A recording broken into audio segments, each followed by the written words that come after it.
He's never said anything good or right about me.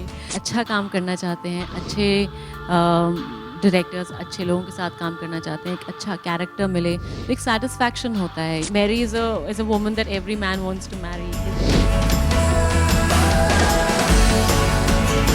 Somehow मुझे लगता है कि मेरी ऑडियंस जितनी भी नीश ऑडियंस है हैज़ बीन वेरी काइंड, और ऐसा नहीं है कि भूल जाते हैं मुझे. So I have that way been very lucky. Hello and welcome to Bollywood now. मैं हूं पूजा पटेल और आज हमारे साथ एक ऐसी खूबसूरत अदाकारा है जिनकी खूबसूरती देख बॉब बिस्वास ही क्या सभी लोगों के होश उड़ जाएंगे और सभी की याददाश्त चली जाएगी. Chitrangada, welcome to Bollywood now. Thank you so much. Thank and you. Congratulation for Bob Biswas. The trailer looks amazing. मतलब आप बॉब बिस्वास की पत्नी बनी हो और बॉब बिस्वास है कि पूरे ट्रेलर में भूले ही जा रही है सब कुछ चीज़.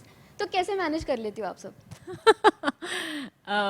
वेल मैरी अपनी मतलब कोशिश करती रहती है और फिर फाइनली कामयाब होती है.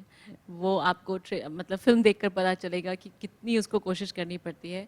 बट हाँ, उसकी याददाश्त उसको वो वापस लेकर आ जाती है. Chitrangada, your character is also interesting. मतलब बहुत एलिमेंट्स है, interesting element, twist and turns है. तो आपके कैरेक्टर के बारे में आप क्या कहना चाहोगे? मेरी बॉब की वाइफ है फिल्म के अंदर. एक बहुत ही साधारण सी औरत है, साधारण सी ज़िंदगी है, बैंक में काम करती है और साथ के साथ मतलब क्योंकि इतने इतने सालों तक बॉब कोमा में था और वो सब कुछ संभाल रही थी, तो एक काफ़ी उसको एक स्ट्रेंथ भी है.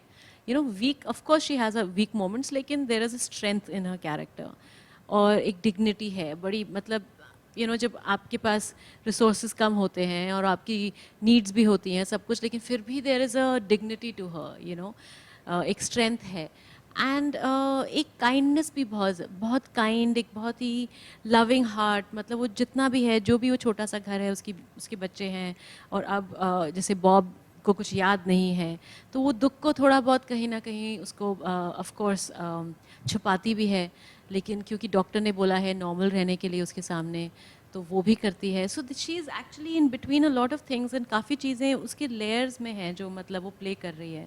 कि ऊपर से बहुत प्रैक्टिकल है, क्योंकि ऐसा नहीं है कि उसके पास ये कोई लग्जरी है कि भाई फुल इमोशनल ड्रामा हो या उसके पास टाइम हो, रोने का टाइम भी नहीं है.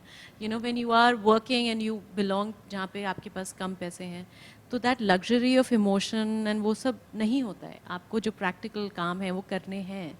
So she is all of that put together. And या आई गेस जब मुझे सुजॉय ने और दिया ने समझाया था कैरेक्टर, तब उन्होंने यही कहा था कि जो उसकी प्रेजेंस है वो एक, उसमें एक खूबसूरती है. ऐसा नहीं है कि मेकअप है, बाल है, ये, लेकिन वो सब बहुत सिंपल है. बट उसकी जो एक प्रेजेंस है, वो जो उसका कैरेक्टर है, उसमें एक खूबसूरती है. And that is why you would say कि मतलब Mary is a woman that every man wants to marry is the thing that Sujoy used a line for me, कि ये आपको याद रखना है कि वो उस तरह की होनी चाहिए.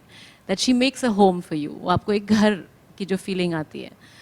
So that is who Mary is, and through this whole ride जो है एक of killing and crime, वो एक वो represent करती है जो कि एक अच्छाई है उसकी लाइफ में, एक जो गुडनेस है, एक जो सही चीज़ है, वो मैरी है.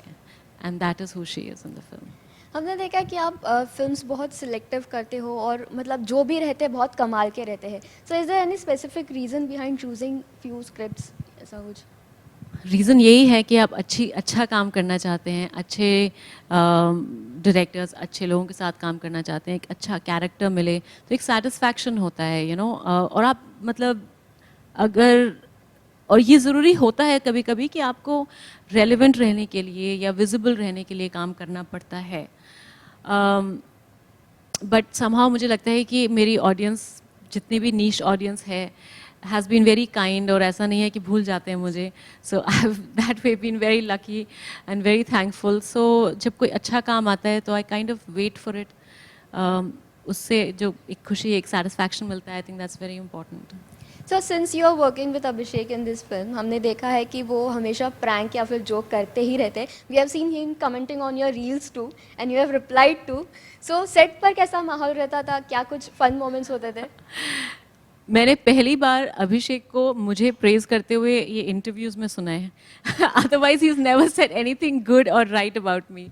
जैसा आपने कहा कि he is always pulling your legs and he is always cracking a joke या मजाक या कुछ, तो वो तो खैर पूरा समय चलता था all the time. He is really and he loves to feed you जब लंच आता था. एंड क्योंकि हम कैलकाटा में थे और वो कैलकाटा इतनी अच्छी तरह जानते हैं कि कहाँ पे संदेश अच्छा मिलता है या कहाँ पर ये अच्छा मिलता है या बंगाली स्वीट्स कहाँ से आए. लेकिन ही लिटरली न्यू हर शॉप का नाम कि ये वहाँ से लाओ, ये उस गली से लाओ. He knew everything. तो वो लंच ऑर्डर करते थे. So yeah he was lovely to work with. And हमने देखा है कि थोड़ी बहुत जो हमें केमिस्ट्री भी दिख रही है, people are already loving it. So आपकी chemistry on screen off screen कैसी रहती थी? आई एम ग्लैड कि उनको केमिस्ट्री अच्छी लग रही है बिकॉज वो बहुत ज़रूरी है फिल्म के लिए. क्योंकि एक हस्बैंड वाइफ हैं जहाँ पर हस्बैंड भूल गया है कि उसकी वाइफ ये उसकी वाइफ है. So that was I mean that I think it's also in the writing chemistry की आपने क्या सीन लिखा है. पर अगर अच्छा लग रहा है so that's good. I am glad, I am happy. Chitrangada, like पूरे फिल्म में आपको अगर बेस्ट पार्ट कुछ लगा होगा तो व्हाट यू फील कि ऑडियंस ये क्यों देखनी चाहिए? Like the best part according to you. I think मुझे बॉब का जो एक प्रिडिकमेंट है कि भाई ये जो मैं काम करता हूँ और जब उसकी याददाश्त धीरे धीरे वापस आ रही है और ये जो मेरी लाइफ है जो कि लोग कह रहे हैं कि मेरी लाइफ है, ये मेरे बच्चे हैं और ये मेरी वाइफ है, तो हाउ टू चूज़, मतलब वो जो प्रिडिकमेंट है वो मुझे बहुत इंटरेस्टिंग लगा. कि ऐसा आदमी जिसको उसका इंस्टिंक्ट है मारना या उसका इंस्टिंक्ट है ये करना, अब उसे सडनली रियलाइज़ हुआ है कि यार वो तो एक अच्छा आदमी है. He is been living a good life also.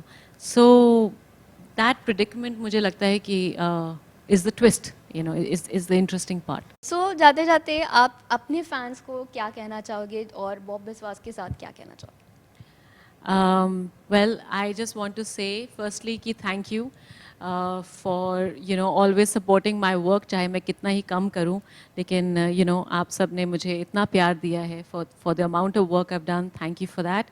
और बॉब बिस्वास एक बहुत ही इंटरेस्टिंग, एक बहुत ही स्पेशल फिल्म है, क्राइम थ्रिलर है, एक बहुत ही अनप्रिडिक्टेबल क्रेजी ग्रिटी वर्ल्ड है. I think you will enjoy it. And 3rd of December को आ रही है on Z5, so don't forget to catch it. Well, thank you so much and all the best for Bob Biswas and the future projects. Thank you so much.